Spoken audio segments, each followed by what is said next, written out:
chica va a tindre un xiquet.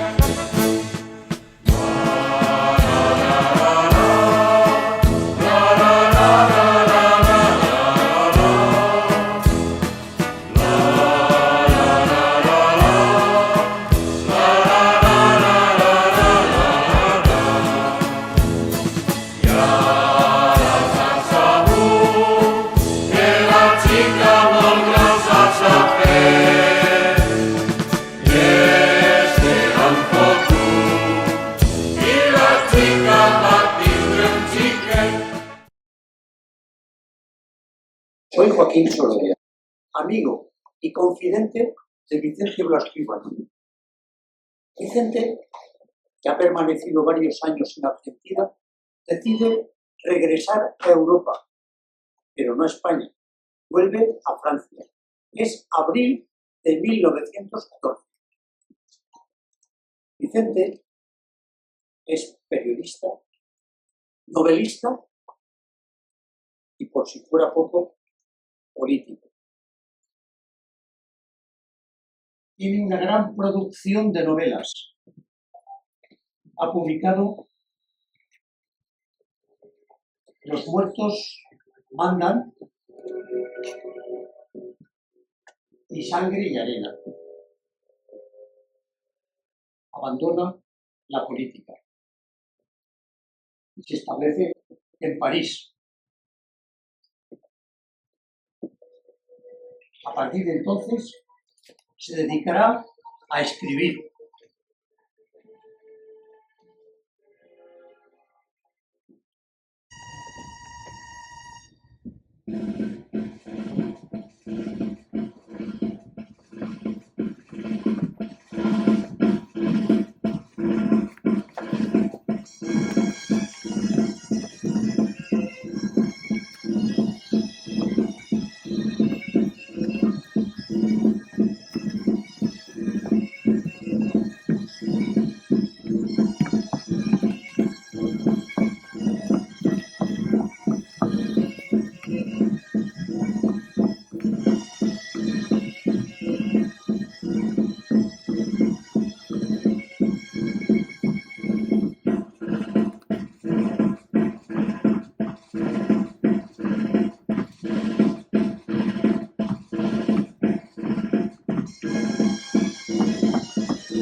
Es la guerra.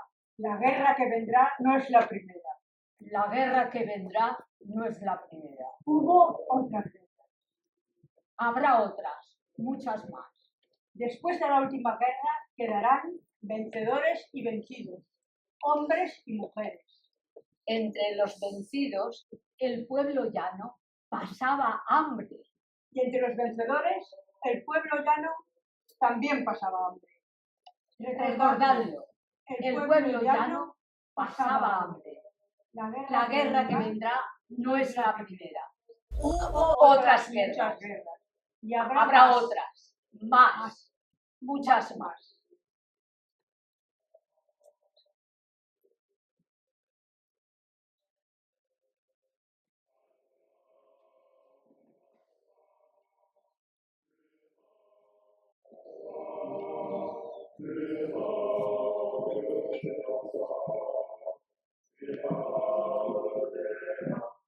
La Primera Guerra Mundial ha estallado. Llegó en 1914. Europa quedará dividida entre los aliadófilos y los germanófilos. Los aliadófilos eran Inglaterra, Rusia, Francia, Alemania, Italia, Suiza y Suecia, a los germanófilos. La situación era francamente muy grave. Vicente, que ya residía en París, quiere, como periodista, él quiere ser corresponsal de guerra, por supuesto tomando partido por los aliados.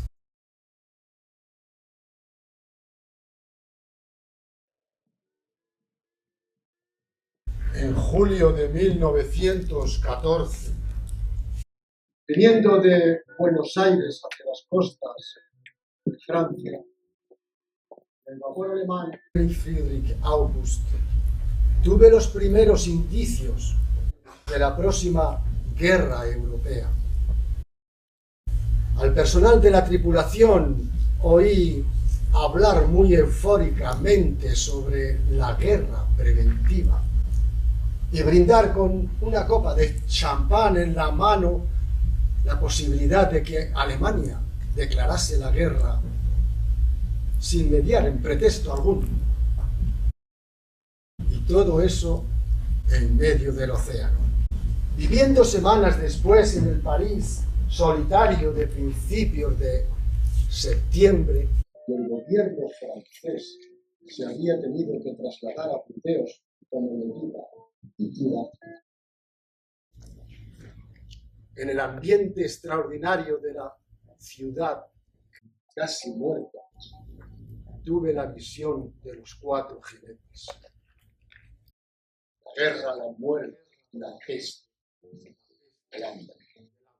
Los 4 azotes de la historia que habrían de trastornar por muchos años el devenir de nuestra existencia.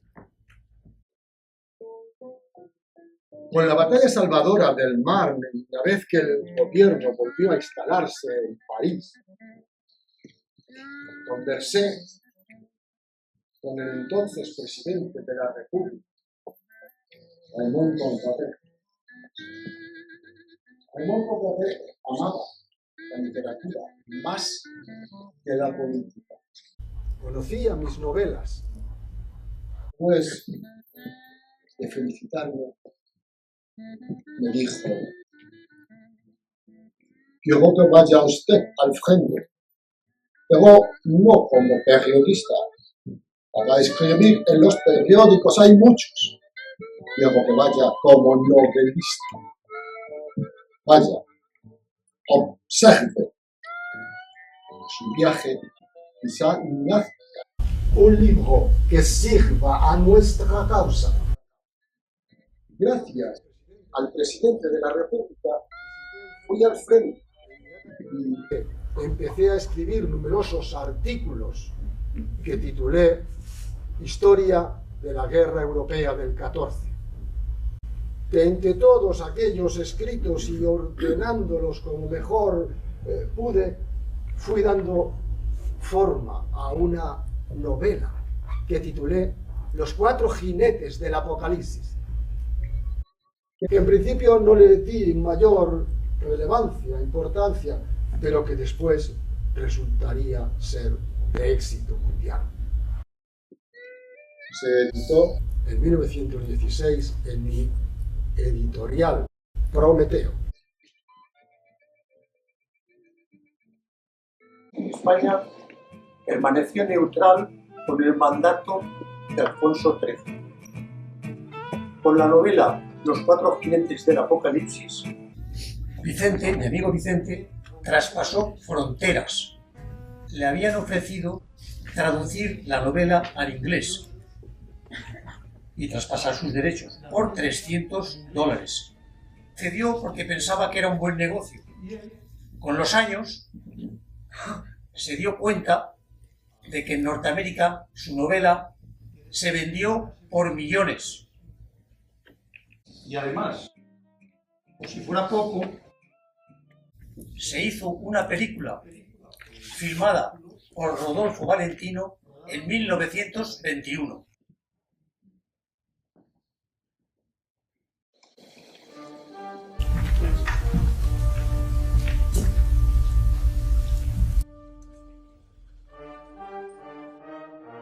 Flor de mayo. Al amanecer cesó la lluvia. Los faroles de gas reflejaban sus inquietas luces en los charcos del adoquinado. Los vigilantes nocturnos descolgaban sus linternas de las esquinas y, golpeando con fuerza los entumecidos pies, se alejaban después de saludar con un perezoso «Buen día» a las parejas de agentes encapuchados que aguardaban el relevo de las 7. A lo lejos, agrandados por la sonoridad del amanecer, desgarraban el silencio los silbidos de los primeros trenes que salían de Valencia. En los campanarios, los esquilones llamaban a la misa del alba. Junto al puente del mar, los empleados de consumo paseaban para librarse del frío y la humedad, escondiendo las narices bajo la bufanda. Esperaban la entrada de los vendedores, gente educada en el regateo y agriada por la miseria. Por un céntimo eran capaces de abrir el caudal de injurias y antes de llegar a sus puestos del mercado central ya habían protagonizado un sinfín de peleas con los representantes de los impuestos. Ya habían pasado en la penumbra del amanecer los carros de las verduras, las frutas y de las vacas. Solo faltaban las pescaderas, que ensordecían con sus gritos e impregnaban el ambiente con un olor a pescado de sus cestas. Llegaron cuando ya era de día y la luz del amanecer empezaba a recortar los objetos bajo el fondo gris del espacio. Oíase, cada vez más próximo, un indolente cascabeleo y una tras otra fueron entrando en el puente del mar 4 tartanas, arrastradas por horribles jamelgos que parecían sostenerse únicamente por los tirones de las riendas que daban los tartaneros. En su parte interior lucían unas cortinillas de rojo desteñido y por la abertura trasera se veía a las señoras con sus cestos del pescado arrebujadas en sus mantones de cuadros, con el pañuelo apretando a las sienes, apelotonadas unas con otras. Detuviéronse ante el fielato las tartanas y fueron descendiendo por sus estribos, zapatos en chancleta, medias rotas mostrando el talón sucio, faldas recogidas que dejaban al descubierto zagalejos amarillos con negros arabescos. Hablábanse entre ellas a gritos, mezclando interjecciones entre cada palabra con ese inagotable léxico que únicamente puede aprenderse en un muelle de Levante.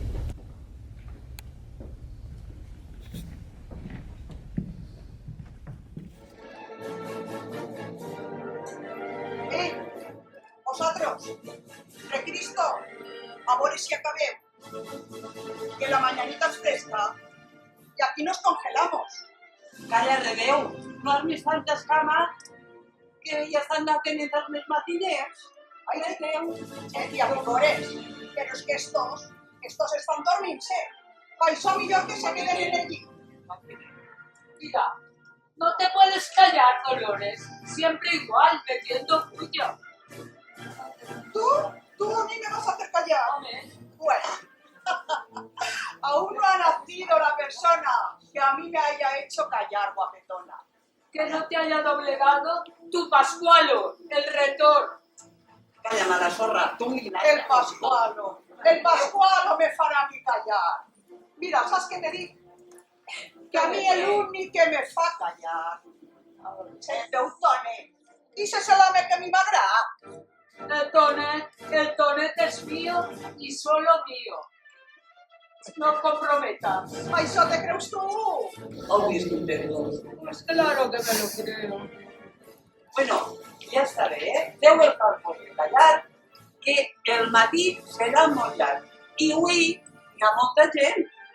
Mira, per l'amor de Déu, espavileu ja l'aire, tu i tu.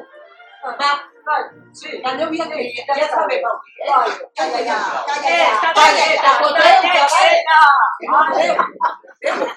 Los chicones.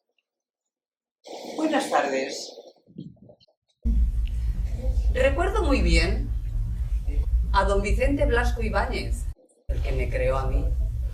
Aunque cuando todavía no me dio vida, él le encantaba darse largos paseos por la playa de la Barbarosa. y también por las calles del barrio, haciendo preguntas a la gente, informándose y sobre todo era irse a la lonja de los pescadores. Allí, en la lonja de los pescadores, él se informaba del precio del pescado y de la vida tan dura y arriesgada de los pobres pescadores. Como muy bien supo reflejar en un cuadro su amigo Sorolla, y aún dicen que el pescado es caro. Pero también lo recuerdo en su posición de político. Y me encantaba ir a verlo, oír y hablar y disfrutar con los políticos. Él lo hacía en el Casino de la República del Grau. Esto era por allá en 1888.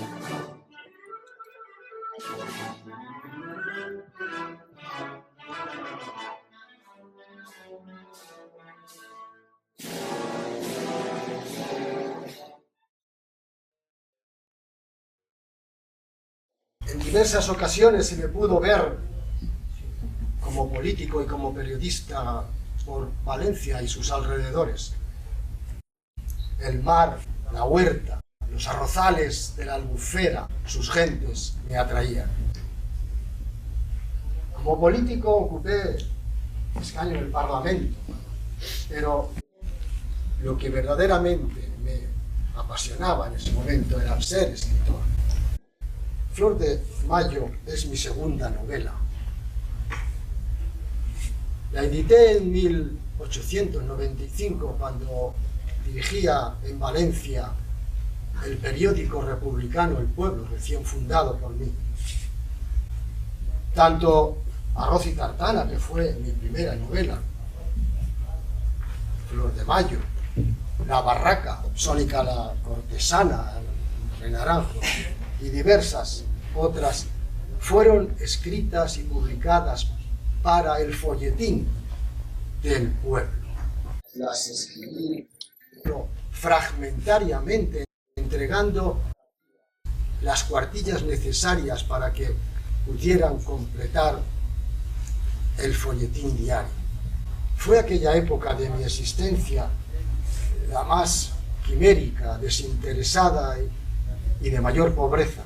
Me había metido en difícil empeño de querer sostener un diario de propaganda revolucionaria que a falta de anuncios solamente se sostenía económicamente con los 5 céntimos que pagaba cada lector.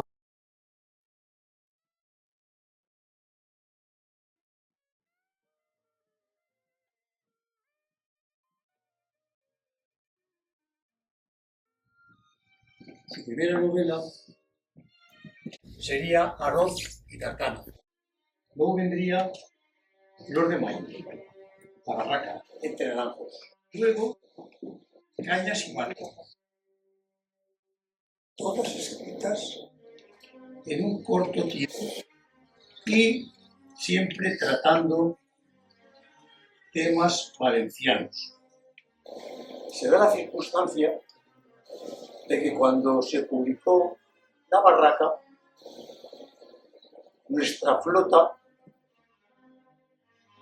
quedó destruida por la flota norteamericana, con la consiguiente pérdida del resto de nuestro imperio allende los mares, Cuba, Puerto Rico y Filipinas.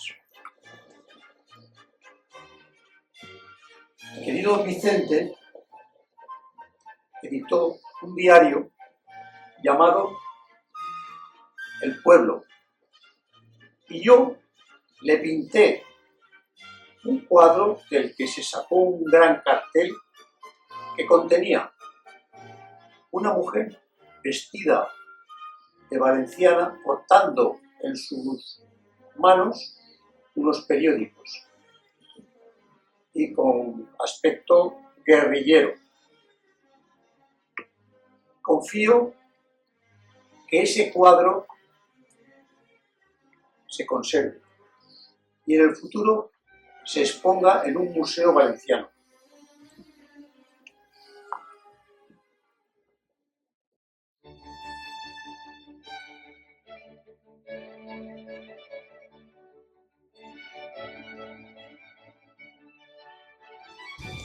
que desperezábase la inmensa vega bajo el resplandor azulado del amanecer, ancha faja de luz que asomaba por la parte del mar.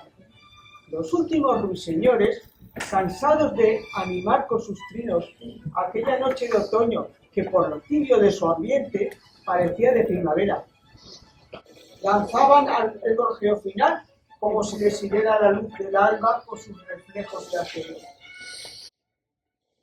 De las techumbres de la paja de la barraca salían las bandadas de gorriones como tropel de pilluelos perseguidos, y las copas de los árboles estremecíanse con los primeros jugueteos de aquellos granujas del espacio que todo lo alborotaban con el roce de sus plumas. Apagábanse lentamente los rumores que poblaban la noche, el borboteo de las acequias, el murmullo de los cañaverales, los ladridos de los mastines vigilantes. El vigilante despertaba la huerta y sus bostezos eran cada vez más ruidosos. Rodaba el canto del gallo, de barraca en barraca. Los campanarios de los pueblecitos devolvían con ruidosas badajadas el toque de misa primera que sonaba a lo lejos en las torres de Valencia. En los caminos marcábanse filas de crudos negros inmovibles, como rosarios de hormigas que marchaban hacia la ciudad. Por todos los extremos de la vereda sonaban silbidos de ruedas, canciones perezosas, indefinidas, por el grito que cargaba la vida, que con la luz inundaba la veda, penetraba en el interior de las barracas de la ciudad. Chirriaban las puertas al abrirse. Veíanse bajo los emparrados figuras blancas que se esperezaban con las manos en el cogote mirando el iluminado horizonte. En las puertas de las barracas saludábanse los que iban a la ciudad y los que se quedaban a trabajar los campos.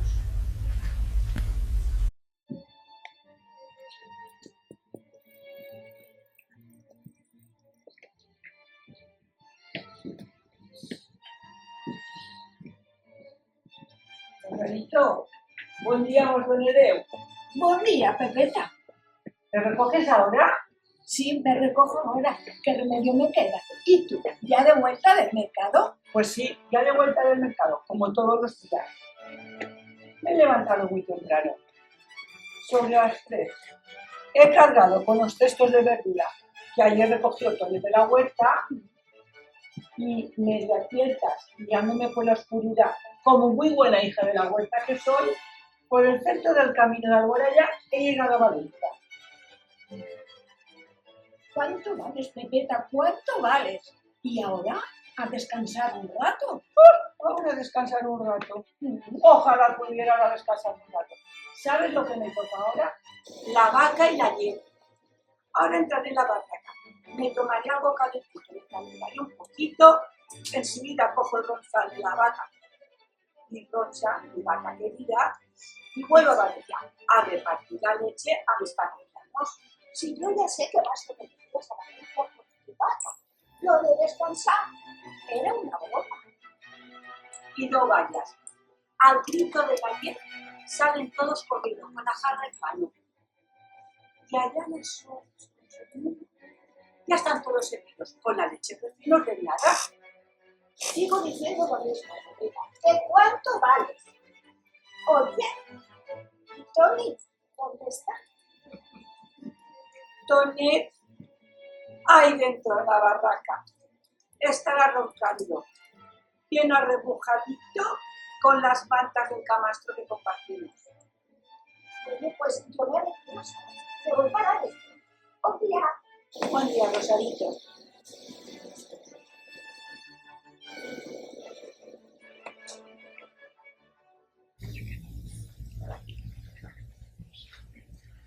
Vicente Blasco Ibáñez, según tengo entendido, siempre tomaba notas.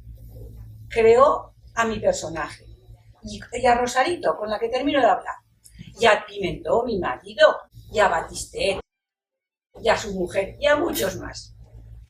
Le gustaba pasear por Valencia, por la Malarosa, por la playa del Cabañal, y cómo no, por la huerta de Alboraya. Y anotaba todo cuanto veía y le contaba.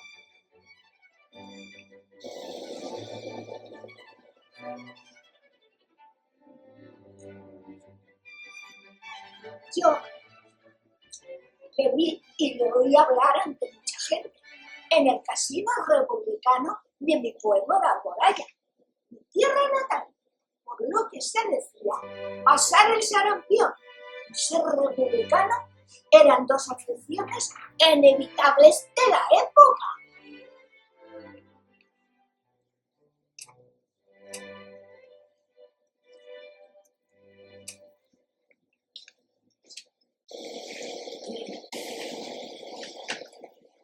La Barraca se publica por primera vez en 1898, el año del desastre, de la estúpida guerra de España contra Estados Unidos. La Barraca cuenta una historia, un cuento de una venganza moral. Se desarrolla la acción en los campos. Simboliza la venganza del huertano valenciano cuando se cree atropellado en sus derechos. Es la historia de unos campos forzosamente yermos, la historia de la lucha entre labriegos y propietarios, que se inicia con un hecho trágico que abundó posteriormente en más.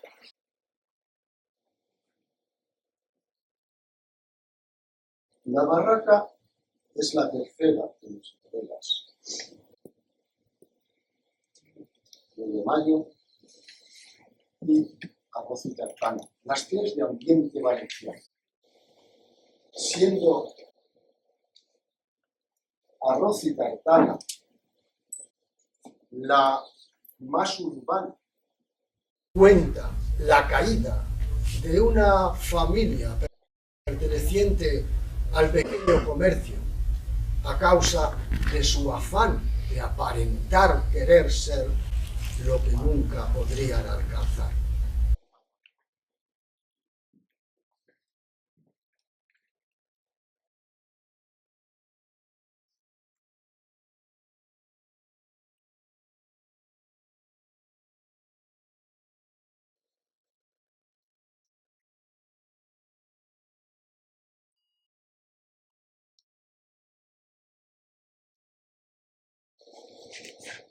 A las 3 de la tarde entró doña Manuela a la plaza del mercado, envuelto el airoso busto en un abrigo cuyos faldones casi llegaban al borde de la falda, cuidadosamente enguantada, con el limosnero al puño y velado el rostro por la tenue blonda de la mantilla. Tras ella, formando una pareja silenciosa, marchaban el cochero y la criada, un mocetón de rostro cabelludo y afeitado que respiraba brutal jocosidad, luciendo de terno azul con vivos rojos y botones dorados y la gorra de hule de ancho plata, y a su lado una muchacha morena y guapota con peinado de roetes, agujas de perlas, acompañado tocado de la huerta su traje mixto, en el que se mezclaban los adornos de la ciudad con los del campo. El cochero, con una enorme cesta en la mano y una espuerta no menor a la espalda, tenía la expresión resignada y pacienzuda de la bestia que presiente la carga. La muchacha también llevaba una cesta de blanco mimbre, cuyas tapas movíanse al compás de la marcha, haciendo que el interior sonase a hueco, pero no se preocupaba de ella, atenta únicamente a mirar con ceño a sus transeúntes demasiados curiosos. Cuando, doblando la esquina, entraron los tres en la plaza del mercado. Doña Manuela se detuvo como desorientada. ¡Gran Dios! ¡Cuánta gente! Valencia entera estaba allí. Todos los años ocurría lo mismo en el día de Nochebuena. Aquel mercado extraordinario que se prolongaba hasta bien entrada la noche, Resultaba una festividad ruidosa, la explosión de alegría y bullicio de un pueblo. Arrocita tartana, casa cada moda, y rodar la bola, a la valenciana. Arrocita tartana, casa cada moda, y rodar la bola, a la valenciana.